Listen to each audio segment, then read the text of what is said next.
Liza was one of the very first video auditions that we got, and I think I got maybe 5 video auditions initially, and I just watched. There were 2 different scenes in the first audition, and I just watched them over and over, and like my gut reaction was like, oh my god, that's Charlie, you know. But first time filmmaker, first, you know, set of auditions, I was like, oh no, we gotta think about this. And so we did casting. That was in LA, and then we did casting in Little Rock, and we did casting in Memphis, and we did casting in my hometown in Paragould.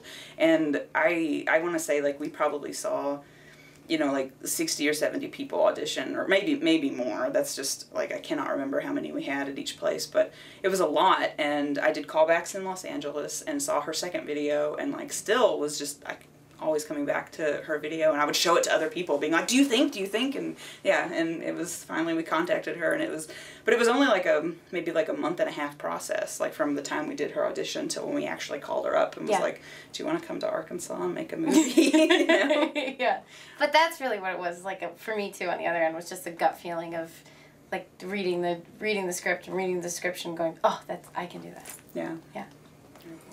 So I have to say, your performance just made the movie.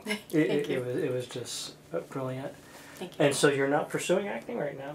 No, it's funny because I came back from doing the movie, and I had done commercials and small things in Los Angeles, but I had never, being on the 45 RPM set was the most magical, wonderful experience you could have making a film, and so I just had the time of my life and had never taken my own artwork that seriously. And then part of Charlie's whole thing is coming into who she is and asserting her identity and figuring out where she came from and where she's going. And then after I got home to LA, I just felt I felt comfortable in paint pants, and I just felt comfortable that being who I was. And so I started selling art and doing murals, and then just started realizing that I just really enjoyed it. But I don't think of them as separate things at all for me. And playing Charlie was